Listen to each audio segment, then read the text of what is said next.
아무리 힘든 일이 있어도 자식 생각만 하면 힘이 나는 건 모든 부모가 그렇겠죠? 고슴도치도 제 새끼는 하마마다고 제겐 세상에서 제일 예쁜 딸이 하나 있습니다. 피는 조금밖에 섞이지 않았고 제가 낳은 것도 아니지만 딸을 사랑하는 마음만큼은 누구에게도 뒤지지 않습니다. 아무래도 낳은 정보다는 키운 정이 더 큰 것 같아요.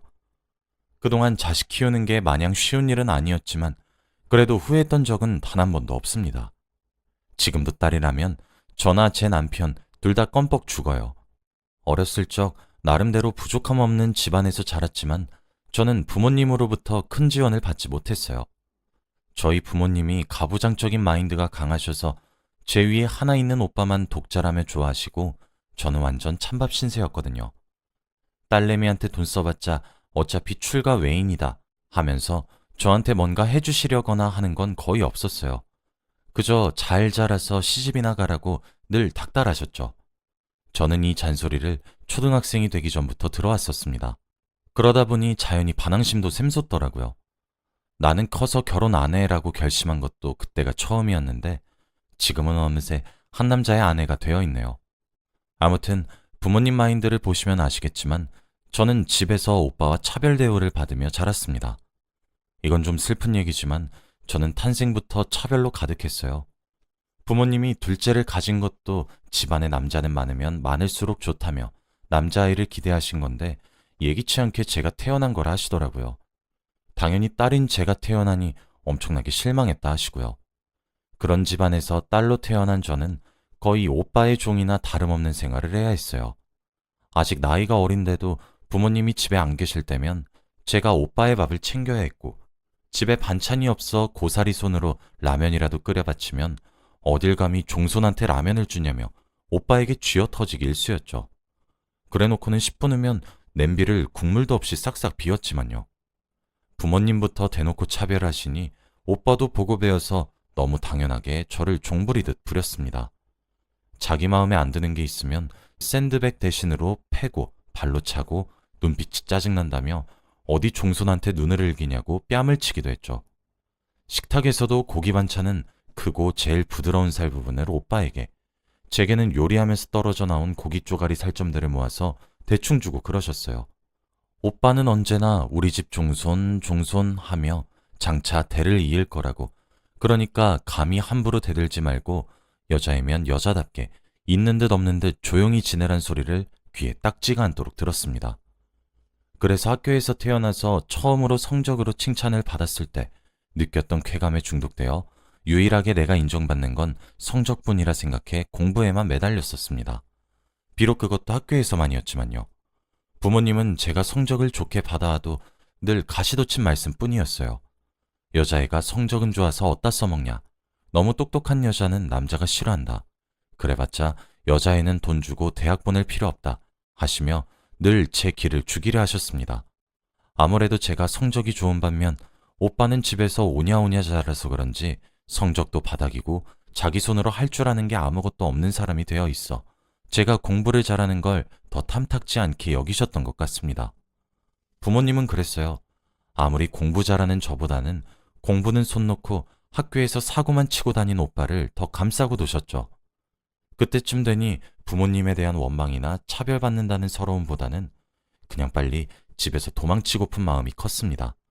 도무지 갱생 가능성이 안 보이니 체념하게 된 거죠. 저는 그때 부모님이 빨리 취업이나 해서 집안 살림에 도움이나 되라며 억지로 보낸 실업계 고등학교에 다니고 있었습니다. 중학교 때 알고 지내던 선생님들이 모두 성적이 아깝다며 저희 부모님을 말리셨지만 대학은 꿈도 꾸지 말라는 엄포에다가 실질적으로 고등학교 학비도 부모님이 대주시니 그때 저는 뭐라고 대들 수가 없었죠. 하는 수 없이 실업계 고등학교를 다니긴 했지만 저는 굴하지 않고 열심히 공부해 좋은 성적을 거머쥐었습니다. 그때쯤 제 담임 선생님이 저 정도 성적이면 실업계 전형으로 대학에 원서를 넣어볼 만하다고, 운이 좋으면 장학금까지 받을 수 있다고 하셔서 난생 처음 부모님 몰래 대학 원서를 넣는 일탈을 저질렀습니다. 그런데 정말 합격이 되더라고요. 하지만 그날은 합격 소식을 보고도 마냥 기뻐하기 힘들었어요. 첫 학기 장학금까지는 어떻게 받았지만 그 이후가 문제였고, 이 소식을 알리는 날에는 정말 부모님이나 오빠가 제 다리를 부려뜨려 놓을지도 모르는 일이었어요. 하지만 어떻게든 제 대학 합격 소식이 알려져 부모님 귀에 들어갔더라고요. 그런데 생각했던 것만큼 과격한 반응은 아니셨습니다.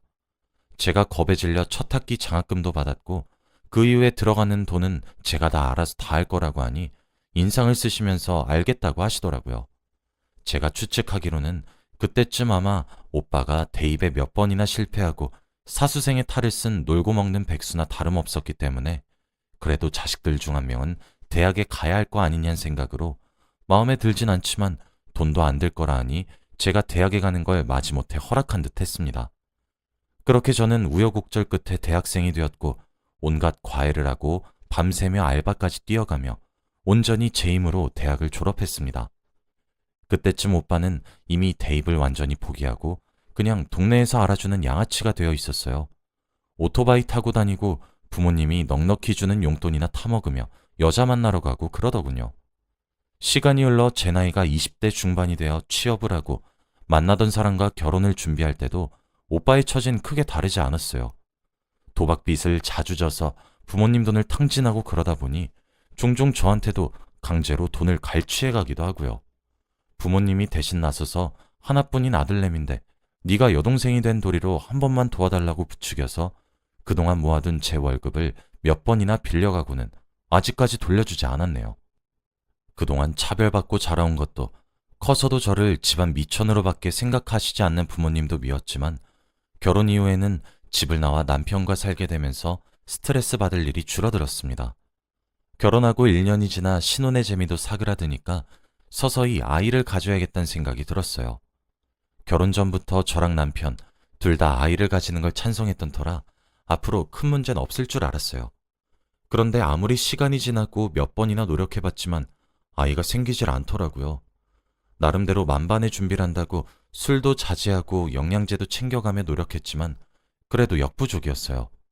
처음엔 부모가 될 기대에 차 있던 저희도 서서히 실망만 품게 되었습니다. 하루는 오빠가 또 돈 빌려달라고 전화가 왔길래 무시하고 끊어버렸는데 또 부모님한테 번갈아 전화가 와서는 넌 오빠한테 말버릇이 그게 뭐냐, 심보가 더럽다느니 그래서 애가 안 들어서는 거라니 온갖 독설을 내뱉으시더라고요. 하나뿐인 친정 부모님이 이러시니 저는 의지할 데가 없더라고요. 그렇게 한동안 침울한 시기를 보냈습니다. 3년이 지나도 임신은 여전히 깜깜무소식이었고요. 저와 남편은 결국 기다림에 지쳐 상의 끝에 병원을 찾아갔어요. 혹시라도 둘 중 하나가 불임인가 싶어서 검사하려고 간 거였죠. 그랬더니 얼마 안 있어 남편이 불임이란 슬픈 소식을 전해들었습니다. 이런 병약한 상태로 임신이 되어도 아이가 몸 건강히 태어날지 장담하기도 힘들다고 하셨어요. 그동안 우는 모습을 잘 보여주지도 않던 남편이 울면서 제게 미안하다고 하는데 이걸 남편 탓을 할 수도 없고 누구의 잘못이라고 하기도 애매해서 그냥 괜찮다고 어깨만 토닥였습니다. 둘 다 그 후로 어떻게 하자 별말은 없었지만 자연스럽게 저희 부부는 아이를 포기하게 되었어요. 초반에는 놀이터에서 노는 아이들, 길가에 무리지어 등하교 하는 아이들을 보면 저도 모르게 우리 부부는 저런 아이를 가질 수 없겠구나 하고 눈물이 나고 그랬었는데 시간이 약인지 점점 무뎌져 가더라고요. 남편도 아이를 안겨줄 수 없는 몸이라 제게 미안했는지 전보다 훨씬 다정하게 잘해줘서 잘 극복해낼 수 있었던 것 같아요. 그러던 어느 날이었습니다. 엄마한테 전화가 오더라고요. 또 오빠 돈 빌려달라 대신 부탁하려고 오는 전화인가 싶어 이걸 받아야 하나 망설였지만 결국 전화를 받긴 했습니다. 그런데 엄마 목소리인지 모를 정도로 처음 들어보는 상냥한 목소리로 제게 말하는 겁니다. 혜정아, 오늘 집에 잠시 들렀다가 너 좋아하는 갈비찜 해놨어. 웬 갈비찜인가요? 평소엔 오빠한테나 해주는 음식인데 말이에요. 영문을 모르겠어서 갑자기 왜 이러냐 물으니까 왜긴 왜냐고 우리 딸 사랑하니까 이러지 하더라고요. 태어나서 처음 들어보는 말이었습니다. 제대로 된 이유는 못 듣고 전화를 끊어서 어쨌든 저는 마침 집에서 쉬고 있던 남편과 본가로 향했어요. 남편이 친정 부모님 극성이나 그동안 저를 차별하면서 키워온 걸 다 알고 있어서 혼자 보내는 건 마음에 걸린다고 하더군요. 조금 감동이었어요. 아무튼 친정에 도착해서 남편과 함께 집 안으로 들어서는데 엄마가 달려와서는 제 가방이랑 외투를 받아가지고 대신 걸어주는 거예요. 어이구, 우리 예쁜 딸 왔어? 하면서요. 아빠랑 오빠도 이상하게 어색한 웃음을 지어 보이면서 저희를 맞이하는데 평소에는 본체만 체하면서 오늘따라 다들 왜 이러는 건가 의아했습니다. 급하게 식탁에 앉혀서 배고프지 않냐며 갈비찜 해놨다고 손수 살까지 발라서 제 숟가락 위에 올려놓는 거예요. 솔직히 속으로 괜히 울컥했어요. 다른 집 친구들 얘기 들어보면 엄마가 제일 맛있는 것만 자기 먹이고 생선살도 발라주고 그런다던데 저는 한 번도 그런 적이 없었거든요. 그런데 이제 와서 갑자기 이렇게 따뜻하게 대해주니까 어쩔 줄 모르겠다가도 솔직히 좋았어요. 그래도 제 엄마잖아요. 중간중간 남편과 영문을 모르겠다는 눈빛을 연신 교환하면서도 밥그릇을 싹싹 비웠죠.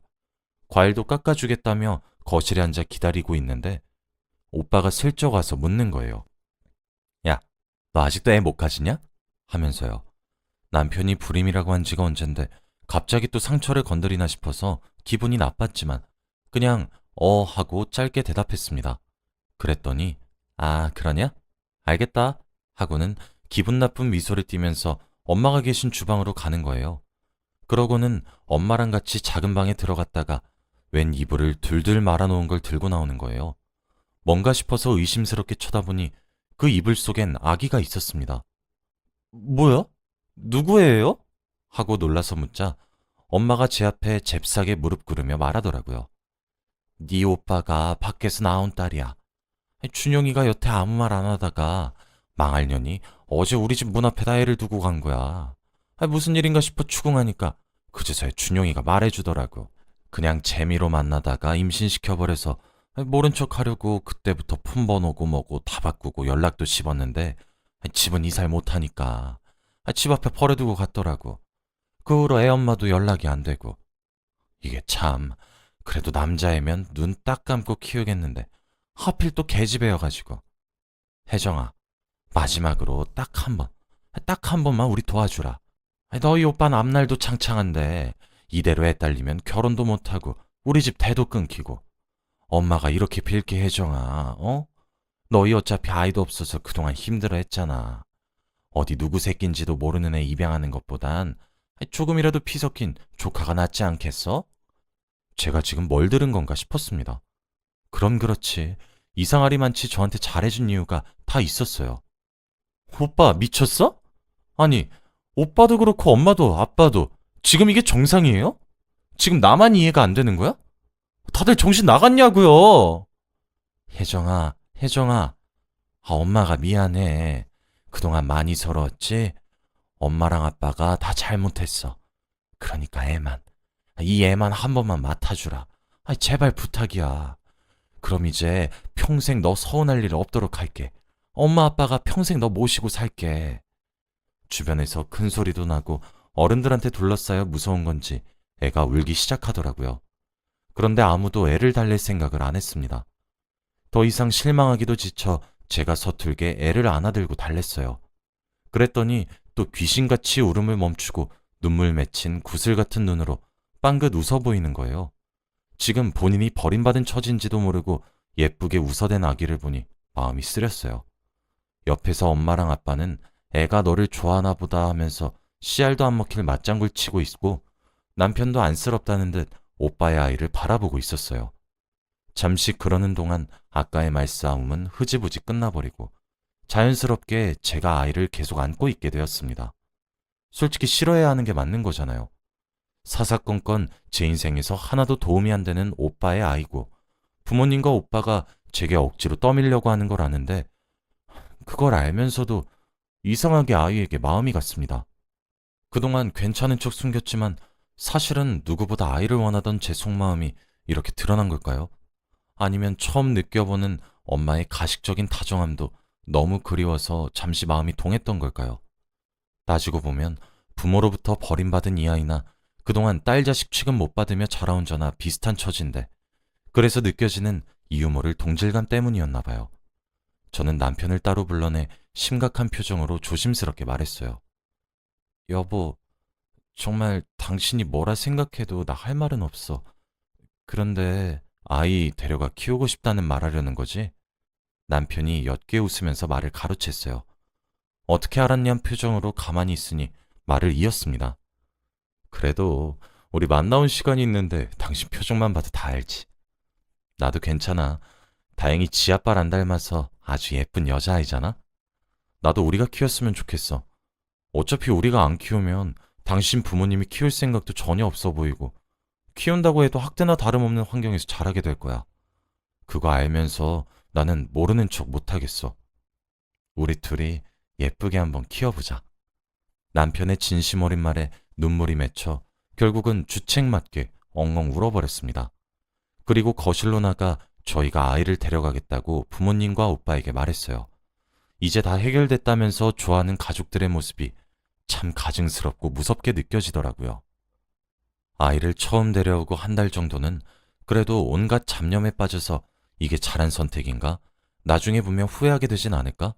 너무 성급히 결정한 게 아닌가 생각하며 힘들어했어요.